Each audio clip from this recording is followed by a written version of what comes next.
नमस्कार मित्रांनो.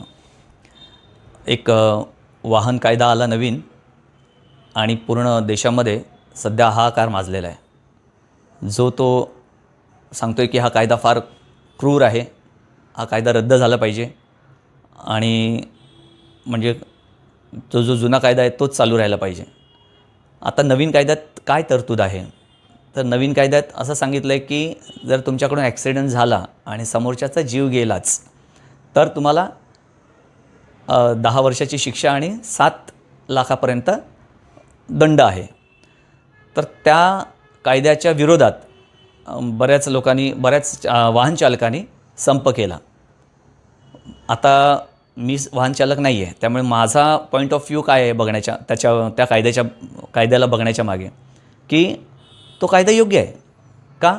जर मी रस्त्यावर चालतो आहे आणि एखाद्या गाडीने मला उडवलं तर त्या माणसाला शिक्षा झाली पाहिजे की नाही?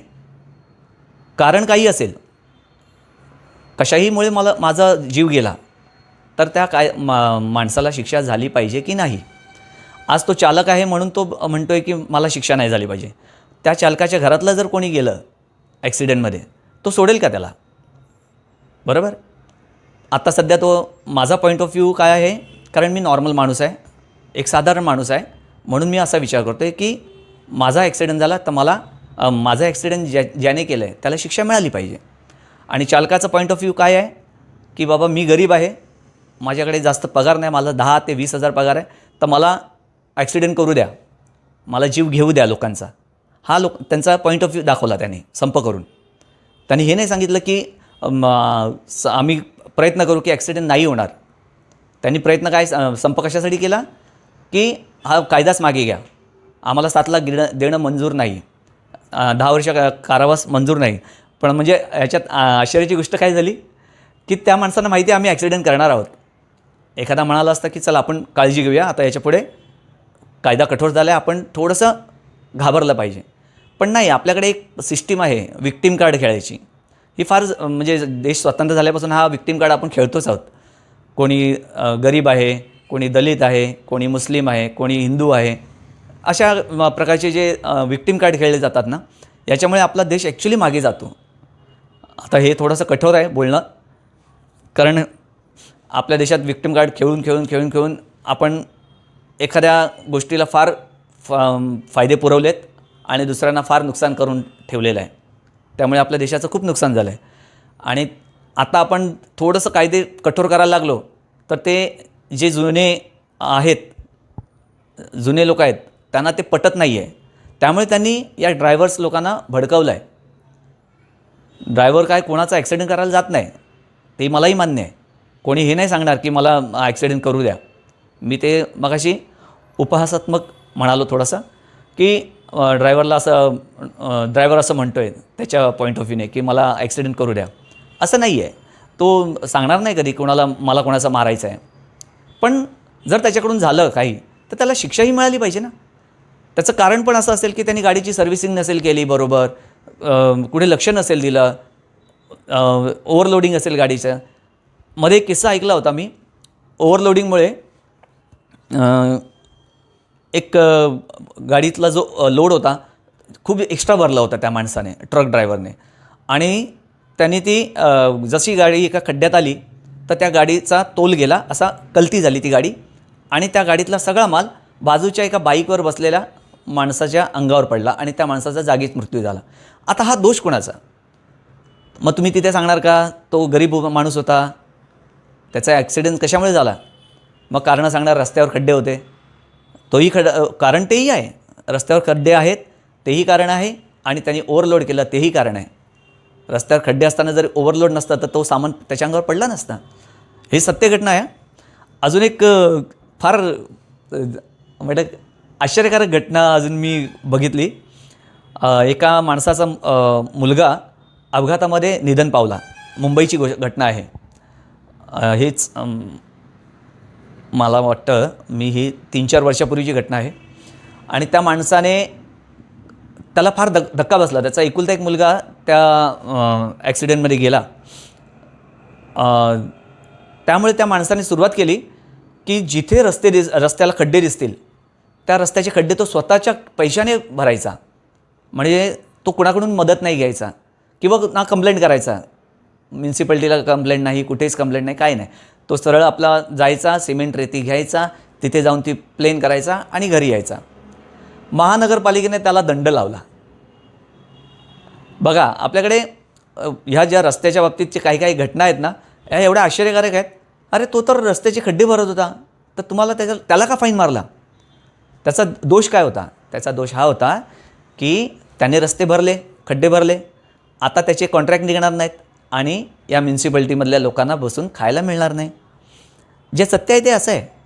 मग त्यामुळे नंतर हे नेते लोक काय करतात, आपल्या नॉर्मल माणसांना समोर धरतात आणि संप वगैरे करायला लावतात. आता हे ड्रायव्हर लोकांना स्वतः संप केलेला नसेल, तो हा सगळा नेत्यांचा घोळ आहे.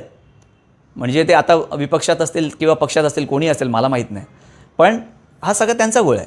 साधारण माणूस कधी म्हणणार नाही की मला ॲक्सिडेंट करायची परवानगी द्या, मला एखादा जीव घ्यायचा परवानगी द्या. तर माझ्या मते कायदे अजून कठोर केले पाहिजेत.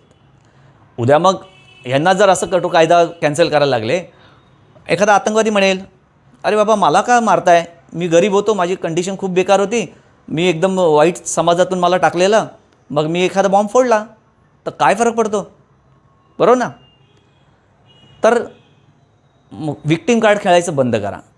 विक्टिम कार्ड खेळल्यामुळे आपल्या देशाचं फार नुकसान होतं आहे. काही गरज नाही, कोणी एकदम साधा माणूस असो, नाही तर उच्च कोटीतला कुठलाही माणूस असो, शिक्षा ही झालीच पाहिजे. त्याचं जरायचं चूक आहे, त्याच्यामुळे जर दुसऱ्याला त्रास जास्त होत असेल, त्याला कठोर शिक्षा झाली पाहिजे. हां, एखादा छोटा मोठा आपण म्हणतो, आता ते पण नाही केलं पाहिजे ॲक्च्युली. जर आपल्या देशाला पुढे न्यायचं असेल तर त्या छोट्या छोट्या गोष्टी पण आपल्याला कंट्रोल केल्या पाहिजेत. छोटं नुकसान, छोटा त्रास, तरी पण शिक्षा. पण आपण आता त्याला थोडंसं हे करू शकतो, चल बाबा जाऊ दे, सोडून दे. पण जीव घेतला, एखाद्या माणसाचा जीव जातो आहे, तर त्याला का सोडायचं? मध्ये एक मटका किंग कोणतरी होता, त्याच्या बायकोने त्याची सुपारी एका ट्रकवाल्याला दिली होती मारायला, नवऱ्याला मारायला. हे तुम्ही जाऊन सर्च करू शकता, हे आहे. आणि त्या ट्रकवाल्याने त्या माणसाला उडवलं, मारलं. जेव्हा त्याला पकडलं गेलं ट्रकवाल्याला, तेव्हा म्हणजे आता पूर्वीचा जुना कायदा काय, बाई चुकीने झालं म्हणून त्याला सोडण्यात आलं. पण नंतर जेव्हा पूर्ण शोध तपास लागला, तेव्हा कळलं की त्याला त्या बायकोने टोटल 5 लाखाची सुपारी दिली होती आणि ट्रक ड्रायव्हरला फक्त 5,000 मिळाले होते. म्हणजे माणसाला 5,000साठी त्यांनी मारलं होतं. कळलं की नाही? तर गोष्ट छोटी नाही आहे. आपण छोट्या गोष्टीचा विचार करून जर असं सोडायला लागलो एकेकाला, तर उद्या पैसे घेऊन, जे सुपारी घेऊन मारतात रस्त्यावर, ते असेच मारतील आणि सांगतील, अरे माझ्याकडून चूक झाली. तर कायदे अजून कठोर केले पाहिजेत. नाही, हे ज्याला पटतंय त्याला पटू द्या.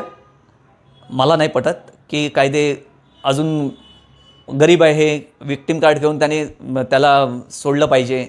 नाही, तो गरीब असो काही असो, त्याने वेळेवर त्याचं काम करावं. आणि मला कोणीतरी यूट्यूबला सांगत होतं 10,000 पगार ड्रायव्हरला. तर जर व्यवस्थित शोधा तुम्ही, 10,000 पगार नाही आहे आजच्या तारखेत.